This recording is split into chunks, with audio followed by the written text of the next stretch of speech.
This channel does not promote any violent, harmful, or illegal activities. All content provided by this channel is meant for an educational purpose only. 4 দিনে মৃত্যুহীন vote কেন্দ্র 4 অঙ্ক থেকে নেমে এলো 1 অঙ্কে। 1 December যে পরিসংখ্যানটা 2208 ছিল, 4 দিনের মাথায় সেটা কমে হলো 7।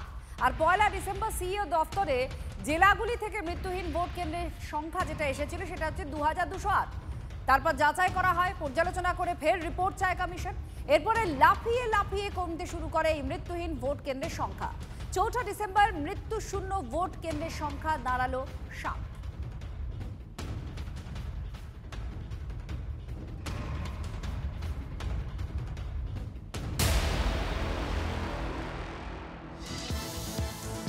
এদিকে পশ্চিম বর্ধমানে সেখানে 2,76,000 ভোটারের কোনো খোঁজ পাওয়া যাচ্ছে না। ওয়ার রুমে তার জন্য ছুটে গেলেন মন্ত্রী অরূপ বিশ্বাস। বিজেপি বৈধ ভোটারদের নাম বাদের ছক কষছে এই অভিযোগ অরূপের। তৃণমূলের বিএলএদের সতর্ক থাকতে নির্দেশ দেওয়া হয়েছে। ভোটার তালিকা থেকে ভুয়ো ভোটার বাদ যেতেই বিপদ দেখছে তৃণমূল, এই কটাক্ষ বিজেপির।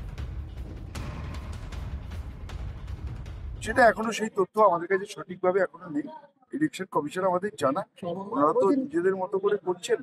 আমাদের বিএলএ টুরা যা তথ্য চাইছে আমরা বিএলওর কাছ থেকে সেই তথ্যগুলো পাচ্ছি না, বা ইয়ারোর কাছ থেকে সেই তথ্যগুলো পাচ্ছি। যতক্ষণ না পাবো সে বিষয়ে কোনো মন্তব্য হবে না। এটা টোটাল সংখ্যা দাঁড়াচ্ছে প্রায় 3-3.5 লাখের মতো।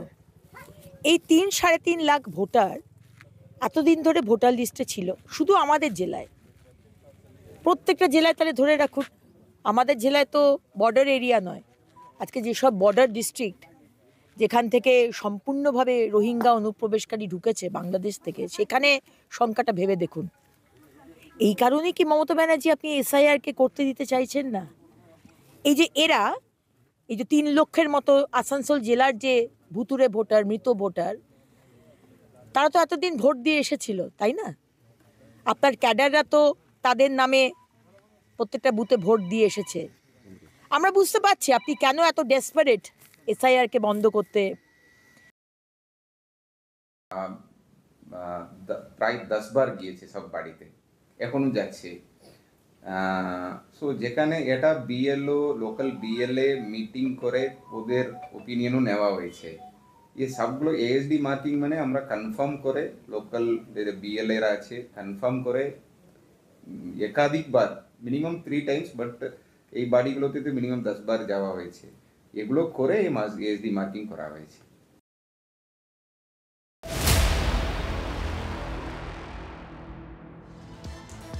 আর এই ভুতুরে ভোটার খোঁজার জন্য মরিয়া কমিশন। বীরভূমে বিশেষ পর্যবেক্ষক সুব্রত গুপ্ত হাজির। বৈঠক চলছে সিউড়িতে জেলা শাসকের দফতরে, সর্বদল বৈঠক বিশেষ পর্যবেক্ষকের।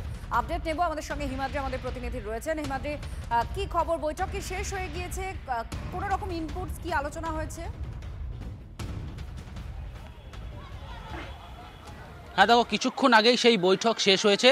এখান থেকে কিন্তু বেরিয়ে গেলেন যিনি অবজারভার এসেছিলেন, তিনি সেখান থেকে বেরিয়ে গেলেন এবং তিনি সেটা জানালেন যে বিজেপির পক্ষ থেকে বা অন্যান্য যে রাজনৈতিক দল তাদের পক্ষ থেকে যে অভিযোগ করা হয়েছে সেই অভিযোগ অনেকাংশে খতিয়ে দেখা হয়েছে এর আগেও, এবং যে সমস্ত বিষয়গুলি খতিয়ে দেখা হয়নি সেগুলিও নির্দেশ দেওয়া হয়েছে। যেমন বিভিন্ন ব্লকে বিডিও যারা ছিলেন তাদেরকে যেমন এক প্রকারে বলা হয়েছে যে যেই বিষয়গুলোতে কমিশনের কাছে অভিযোগ জানানো হয়েছে সেইগুলি কতদূর এগিয়েছে, কতদূর সেইগুলো জানা হয়েছে। পাশাপাশি সবথেকে যেটা বড় বিষয়, যেটা বিজেপির পক্ষ থেকে অভিযোগ করা হয়েছিল যে মৃত ভোটারের সংখ্যা খুব কম করে দেখানো হচ্ছে, সেটা নিয়েও কিন্তু আলোচনা হয়েছে যে মৃত ভোটারের সংখ্যা কম করে দেখানো হচ্ছে কিনা সেটা একদিকে যেমন খতিয়ে দেখার কাজ শুরু হয়েছে, পাশাপাশি এই বিষয়গুলিকে কিন্তু তদন্ত করা হচ্ছে। বিডিওদের নির্দেশ দেওয়া হয়েছে এই সমস্ত বিষয়কে সামনে রেখে। সব মিলিয়ে কিন্তু কমিশনের প্রায় 2 থেকে আড়াই ঘন্টা একটি বৈঠক হলো এবং সেই বৈঠকে কিন্তু উপস্থিত ছিলেন যেমন একদিকে রাজনৈতিক দলের লোকজন, অপরদিকে একাধিক ব্লকের বিডিও, ডিএম, এছাড়াও জেলা প্রশাসনের বিভিন্ন আধিকারিকরা। সব মিলিয়ে কিন্তু এই বৈঠকে একদিকে যেমন পরিষ্কার করা হয়েছে বিরোধীদের পক্ষ থেকে যে বিভিন্ন ধরনের অভিযোগ, পাশাপাশি জেলা শাসকের কাছে এবং বিডিওদের কাছেও কিন্তু জানতে চাওয়া হয়েছে এই সমস্ত বিষয়কে সামনে রেখে যে কী পরিস্থিতি এখন রয়েছে, বিশেষ করে এসআইআর। জানাচ্ছিলেন বৈঠক শেষ হয়েছে এবং মূলত যে অভিযোগ ভুতুরে ভোট নিয়ে রয়েছে সেই অভিযোগগুলোকে খতিয়ে দেখতে বলা হয়েছে। আর আপনারা শুনলেন যে ভুতুরে ভোটার ধরার জন্য সফটওয়্যার আপডেট, আরও নতুন সফটওয়্যার চালু হয়েছে এবং আরও কড়া হওয়ার জন্য ডিএম ইয়ারোদের নির্দেশ দেওয়া হয়েছে। সিউড়ি বিধানসভার ক্ষেত্রে 372 জন মাইনরিটি কমিউনিটির মানুষ, তাদের মৃত বলে একটা ডেপুটেশন দেওয়া হয়েছিল, একটা লিখিত দেওয়া হয়েছিল, কমপ্লেন দেওয়া হয়েছিল। দেখা যায় 372 জনের মাত্র 21 জন মৃত। আমরা এই ফেক কমপ্লেনের এগেনস্টে আজকে স্পেশাল অবজারভারকে বললাম, কমপ্লেন সবাই করুক, সমস্ত রাজনৈতিক দল করুক, কিন্তু ফেক কমপ্লেন যারা করবে তাদের এগেনস্টে প্রশাসনিক ব্যবস্থা নিতে হবে। ফেক কমপ্লেন করা, প্রশাসনকে বিব্রত করা, এটা বন্ধ করতে হবে। নির্বাচন কমিশন ইতিমধ্যেই বলেছে যে এই এসডিডি ভোটারের সংখ্যা যে সমস্ত বুথে 50-এর কম, সেগুলো আবার রিভেরিফিকেশন করতে হবে।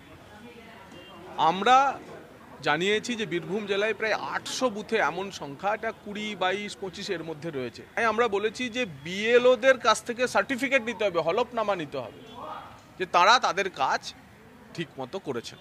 বীরভূমের বেশ কিছু, প্রত্যেকটি বিধানসভার ক্ষেত্রে দেখা গেছে যে সেলফ লিঙ্কিং যা হয়েছে, বংশধরদের নাম দিয়ে ভোটার তালিকায় সংযুক্তিকরণের যে তালিকা, তা অস্বাভাবিকভাবে বেশি। বংশধর দিয়ে 500 জনের লিঙ্কিং হয়ে গেছে, আর 300 জন মাত্র নিজেরা লিঙ্ক করতে পেরেছে, সেটা সন্দেহজনক। এমন প্রত্যেকটি বুথ রিভেরিফাই করার জন্য আমরা তাদেরকে বলেছি।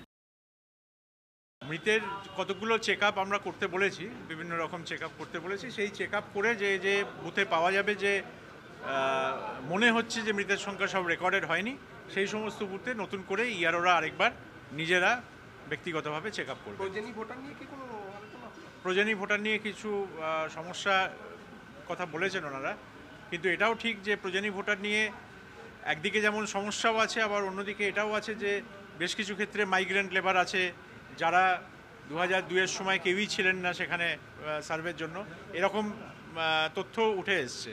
তো এই কেসগুলো আমরা নতুন করে চেক করব।